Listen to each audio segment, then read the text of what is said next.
कसं असतं ना, स्त्रियांची जात आणि दिव्याची वात एकसारखीच असते, कारण त्या स्वतःचा विचार न करता आयुष्यभर आपल्या परिवारासाठी जळत राहतात. म्हणूनच माझ्या ताईंनो, हे छोटंसं आयुष्य मनसोक्त जगून घ्या, कारण या आयुष्याची भेट तुझ्या या आयुष्याशी पुन्हा होणार नाही. रोज नव्याने मांड डाव हरलीस तरी काही हरकत नाही, कारण हे आयुष्य आणि यातील प्रवास पुन्हा होणार नाही. जसं की एक पारिजातकाचं छोटंसं साधंसं सुंदर असं फूल जे रात्रीच्या शांततेत उमलतं आणि जीवनाचा खोल अर्थ शिकवून जातं.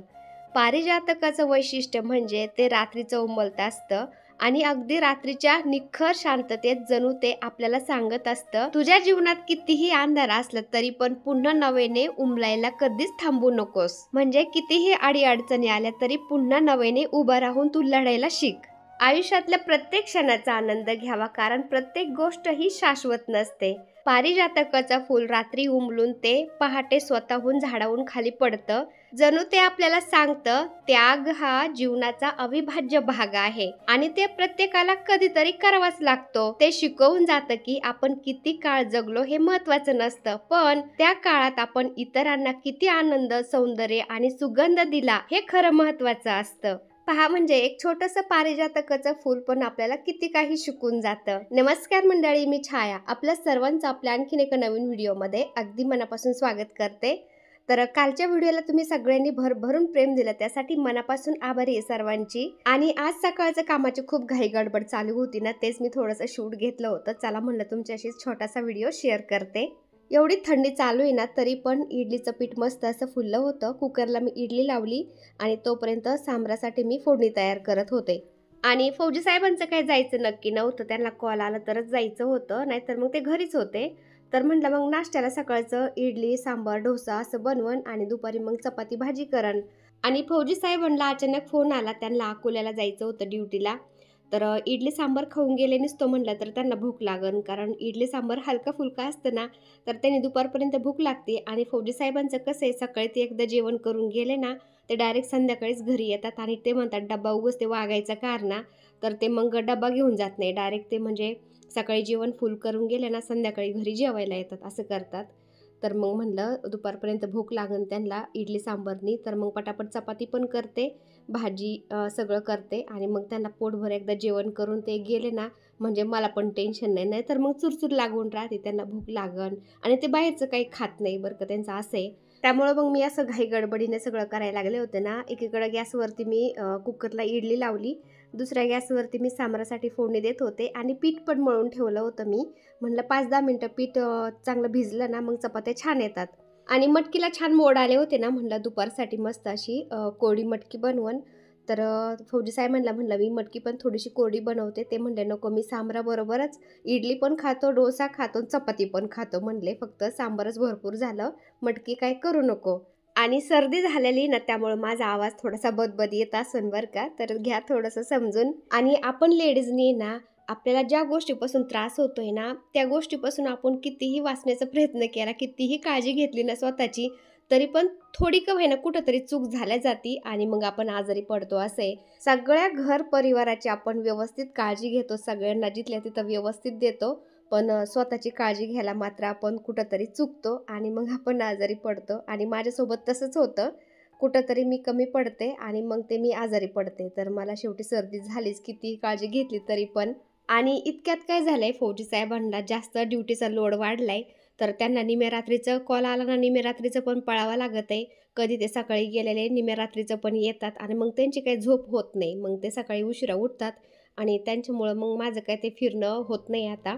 आणि कसं आहे ना, मला एकटीला असं फिरायला पण जाऊ वाटत नाही आणि योगा पण करू वाटत नाही. कोणी असं जोडीला असलं की मग ते बरं वाटतं करायला. पण माझं तर मला काही वाटत नाही बरं का, पण फौजी साहेबांचीच मला खूप काळजी लागती. ते कसं आहे ना, सकाळी गेले ड्युटीला, ते कधी कधी त्यांना निम्या रात्र होती यायला, त्यांचं मग ते झोप पण कंप्लीट होत नाही आणि फिरणं पण होत नाही. आणि पोलीसवाल्यांचे मोकार ढेरे वाढलेले नसतात, कारण त्यांना म्हणजे वेळ काळ काहीच नाही, कधी त्यांना पळावं लागत आहे आणि मग त्यांचं फिरणं होत नाही, खाणं टायमावर नसतंय, मग ते ढेरे वाढत आहेत. त्यामुळं मला फौजी साहेबांची खूप काळजी लागती त्यांच्या तब्येतीची. तर सागर मला असा ओरडतोय ना, पप्पा पण फिरायला जात नाही, तू पण जात नाही, फिरणं बंद, योगा बंद, कवा तुम्ही निघताय फिरायला, कवा बंद करताय. त्यामुळं मला तो आता बोलतोय, "पप्पांचं तर सगळं अवेळी होतंय, जेवण अवेळी होतंय, त्यांचं ड्युटी पण ऐनवेळ कधी पण त्याला जावं लागते. पण तू तरी स्वतःची काळजी घे," मला बोलतोय. जिम चालू केली होती, 5-6 महिने कंटिन्यू केली. त्यानंतर तू बंद केली तर ते जिममध्ये यायचं नावच घेईना मला बोलतोय. तर आता किचनवरती बसून मला तो असंच आता ओरडत होता. म्हणला, "उद्या तू माझ्याबरोबर योगाला तरी चल बाई, योगाचे क्लास तरी लाव मग." सागरचं तर ते वर्षाचे पैसे भरून टाकलेले आहेत ना जिमचे, त्यामुळे तो खाडाच करत नाही. कंटिन्यू तो असा रोज सकाळचा उठला की जिमला जातो. तर हे पहा, आता मी सांबार पण केलं आणि इडली पण झाली. इडली मस्त लुसलुशीत झाली बरं का.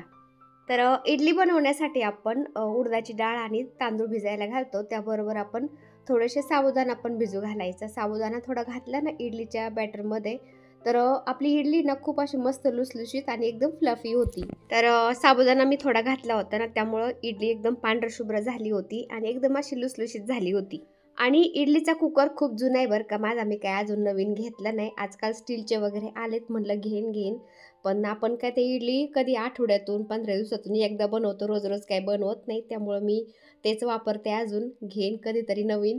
आता फौजी साहेब ओरडत होते, मला जायचंय, उशीर होतोय. त्यांना थेट अकोल्याला जायचं होतं. अकोल्यावरून कोपरगावला, कोपरगाववरून पुन्हा राहुरीला आणि पुन्हा घरी, असं होतं त्यांचं आजचं रुटीन ना. तर ते बोलले, "मला जायचंय, लवकर आवर." तर मग मी इडली काढल्या त्या कुकरमधून आणि पुन्हा दुसरे भांडे मी भरून त्या कुकरमध्ये ठेवून दिले आणि सांबार झालं होतं. आणि म्हणलं आता 2 चपात्या पण करते छोट्याल्या. तर चपाती पण खाल्ली ना म्हणलं त्यांनी, मग दमदमीत राहते, नाहीतर मग ते नुसतं इडली सांबारने भूक लागून जाईल. तर चपात्या पण मी 2 लाटल्या पटकन आणि पटकन त्यांना जेवायला देते. म्हटलं ते एकदा जेवण करून गेले ना म्हणजे मला टेन्शन नसतं. आणि ते तयार झाले होते. त्यांना म्हणलं, "तुम्ही गाडी-बिडी बाहेर काढा, तुमचे शूज वगैरे पुसून घ्या, तोपर्यंत मी चटणी पण करते." तर चपात्या झाल्यानंतर मी पटकन चटणी करायला घेतली. तर चटणीची रेसिपी पण मी तुमच्याशी शेअर करते आता. तर सागरने मला खोबरं म्हणजे नारळ फोडून दिला. मी हिरवी मिरची, अद्रक आणि कोथिंबीर घेतली थोडीशी आणि जे फुटाणे असतात ना, तर ते फुटाण्यामधलेच मी ते बिना टारपल्याचे फुटाणे निवडून घेतले बरं का. माझ्याकडे फुटाण्याची डाळच नव्हती, म्हणजे ते डाळ्या असतात ना, त्या नव्हत्या. तर एवढं घेतलं होतं मी. आता हे सगळं मिक्सरला आपल्याला बारीक करून घ्यायचं.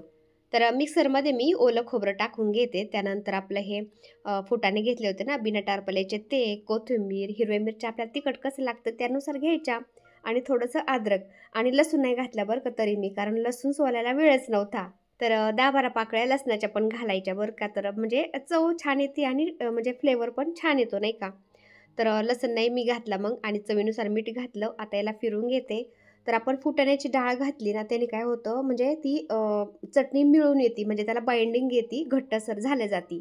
तर फुटाण्याची डाळ नसेल ना, तर आपण थोडेसे शेंगदाणे भाजून घातले ना 2 चमचेभर तरी पण चालतं. तर शेंगदाण्याने किंवा त्या फुटाण्याच्या डाळीनी त्याला बाइंडिंग येते आणि घट्टसर चटणी झाल्या जाती. आता ते सगळं वाटून झालं होतं आणि फोडणीच्या पळीमध्ये थोडंसं तेल तापवलं मी, त्याच्यामध्ये जिरी मोहरी घातली. ते थोडं तडतडले की लगेच ते आपण जे वाटून घेतलंय ना सगळं चटणीचं त्याच्यामध्ये घालते आणि मिक्स करून घ्यायचं आणि टेस्ट करून पाहायचं आपण, जर आणि खरट वाटलं तर ते मीठ घालायचं थोडंसं वगैरे आणि झाली आपली चटणी. आधी तर मी थोडंसं मीठ घातलं होतं म्हणा, तरी टेस्ट करून पाहायचं.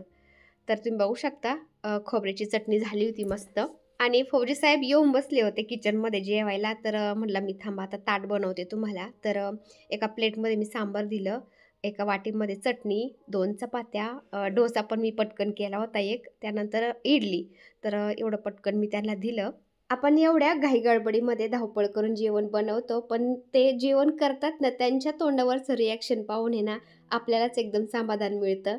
तर फौजी साहेबांचं रिॲक्शन पण असंच होतं. त्यांनी एक घास घेतला ना, तर ते एकदम मस्त असं रिॲक्शन देतात ना, खूप छान वाटतं. तर असं आहे, आपल्यापेक्षा दुसऱ्याच्या तोंडावर, चेहऱ्यावर आहे ना समाधान पाहून आपल्यालाच एकदम समाधान वाटतं. आता फौजी साहेबांनी जेवण केलं, ते गेले ड्युटीवर आणि बारी आली आता भांड्यांची. तर स्वयंपाकाचे भांडे भरपूर होते. सकाळचे ते इडली, सांबर, चपाती काय-काय बनवलेलं त्याचे भांडे होते आणि रात्रीचं आहे ना सागरनी कुरडई, चिप्स वगैरे काय-काय त्यांनी पापड्या तळल्या होत्या ना, तर त्याच्याकडून थोडंसं जास्तच तेल गरम झालं ना, तर स्टीलच्या कढईत बनवलं होतं ना त्यांनी ते, तर ते कढई अशी एकदम लालसर झाली होती आणि ती तारीच्या घासणीने पण निघत नव्हती आणि हिरव्या घासणीने तर निघतच नव्हती. तर असे जर स्टीलचे भांडे लालसर झाले, थोडे जळाल्यासारखे झाले ना, तर ते मी कसे काढत असते तुम्हाला दाखवते आता. तर ही जी पितांबरी आहे ना, आपण कोणतीही पितांबरी घेतली तरी चालती बरं का. तर पितांबरी घ्यायची थोडीशी आणि त्यानी एकदम असं चोळायचं किंवा घासणीने जरी चोळलं ना थोडंसं तरी पण ते मस्त अशी कढई भांडं कोणतंही असू दे तर ते निघलं जातं. तर कढई मी तुम्हाला घासून दाखवते बरं का आता. तर ते तेलाचे एकदम मेनचं डाग होते ना जळालेले एकदम जिद्दी झालते तर ते असे निघतात बरं का. तर थोडंसं कोरडं कोरडं वाटत होतं त्यामुळे मी थोडंसं पाणी घेतलं 2-3 थेंब आणि हे आता चोळते असं. तर नुसतं हाताने चोळलं तरी निघतं, पण आपण ती हिरवी घासणी असते ना पितांबरी घेऊन त्या हिरव्या घासणीने घासायचं. एकदम चकाचक अशी आपली कढई निघल्या जाते. तुम्ही स्टीलचे पातेले जरी असले ना, तर ते सुद्धा असे थोडेसे लालसर होतात बरं का. आपण गॅसवरती स्वयंपाक करत असलो ना, तरी पण स्टीलच्या पातेल्याचे बुडंसुद्धा थोडेसे असे लालसर होतात आणि ते सुद्धा आपण असं पितांबरीने घासायचे. एकदम चकाचक निघल्या जातात, कसलेच डाग राहत नाही. किंवा डिनर सेटमधले आपले जे भांडे असतात ना, ते सुद्धा एकदम पांढरे शुभ्र असतात ना, त्याला सुद्धा हळदीचे वगैरे डाग लागलेले असले ना, ते सुद्धा आपण पितांबरीने घासायचे तर एकदम चकाचक निघले जातात. तर हे पितांबरीने मी हातानेच नुसतं चोळत होते ना, तरी पण ते निघत होतं. पण ज्या ठिकाणी जास्तच कडक डाग होते ना, तर त्यासाठी मी हिरवी घासणी घेतली आणि पितांबरी. तर ते घासत होते ना एकदम चकाचक अशी ती स्टीलची कढई निघली बरं का. ॲल्युमिनियमचे भांडे आहेत ना मी घरामधले भरपूर कमी केलेत. ते जुने होते ना थोडे 2-4 राहिले असतील फक्त. एक इडलीचा कुकर राहिला आहे माझ्याकडं आणि मला वाटतं एक तवा आहे. जास्त काही माझ्याकडं भांडे नाही आहेत ॲल्युमिनियमचे. मी सगळे स्टीलचेच वापरते आणि स्टीलचे वापरले ना तर तेलाने वगैरे हे असे होतात बरं का. तर मी पितांबरीने घासते एकदम चकाचक निघत आहेत. आता कढईला पाठीमागून सुद्धा असे पिवळे डाग होते तेलाचे, तर ते सुद्धा पितांबरीने हिरव्या घासणीने घासले ना तर ते सुद्धा निघत आहेत. तर हे कढई एकदम चकाचक निघली बरं का. तर आपले हे भांडे घासायचं बेसिन आहे ना, हे सुद्धा आपण पितांबरीने कधी-मधी घासायचं तर त्याचं तेलकट मेंचटपणा सगळं निघून जातं बरं का. म्हणजे बेसिनला एक अशी चकाकी येते आणि त्याचप्रमाणे ह्या कढईला पण मस्त चकाकी आली होती बरं का. आणि तुम्हाला खोटं वाटेल हे गॅसवरती मी स्वयंपाक केलेला आहे ह्या पातेल्यामध्ये म्हणजे भात वगैरे केलं होतं ना, तर ते असं थोडंसं बुडाला काळपट म्हणजे असं थोडंसं लालसर झालेलं होतं. ते सुद्धा मी पितांबरीने घासते ना आता. अशी थोडीशी पितांबरी घ्यायची आणि हाताने जरी घासलं ना हाताच्या तळव्यांनी, तरी पण ते एकदम चकाचक झालं जातं. सगळं ते पिवळसरपणा निघून जातो. आता 2 दिवसापूर्वी फौजी साहेबांनी मी नर्सरीमधून ज्या कुंड्या आणल्या होत्या ना झाडं लावायसाठी, तर त्याच्यामध्ये झाडं लावायचे पण फौजी साहेबांना अचानक ते ड्युटीवर जावं लागत आहे ना, तर ते झाडं लावायचे तसंच राहून गेले होते. तर राजू घरी होता ना, तर राजू म्हणला, "चला आपण आता तेवढे झाडं लावून घेऊ." तर आपल्याला असं आपल्या कामातून थोडा जरी वेळ मिळाला ना, तो वेळ आपल्या आवडीमध्ये जर गुंतवला ना, तर त्या वेळेचं सोनं होतं. आमची आवड कशात आहे, झाडं-झुडं, नेचर याच्यामध्ये ना, त्याच्यामुळं आम्ही असं झाडं लावून मस्त आनंद घेतो. कारण सगळ्यात महत्त्वाचं काय असतं, आपली शांतता, समाधान आणि आनंद. फक्त या गोष्टीचा संबंध कोणत्याही व्यक्तीशी नसावा, म्हणजे जीवन एकदम सुखकर होऊन जातं. त्यामुळे श्रीकृष्ण म्हणतात, जर तुम्ही स्वतःवर विश्वास ठेवला ना, तर ते तुमची ताकद बनतं आणि जर तुम्ही इतरांवर विश्वास ठेवला ना, तर ते तुमची कमजोरी बनतं. कारण तुम्ही कधी बरोबर होते ना, हे लोकं कधीच लक्षात ठेवत नाही. पण तुम्ही कधी चुकीचे होते ना, हे मात्र सगळे लक्षात ठेवतात बरं का.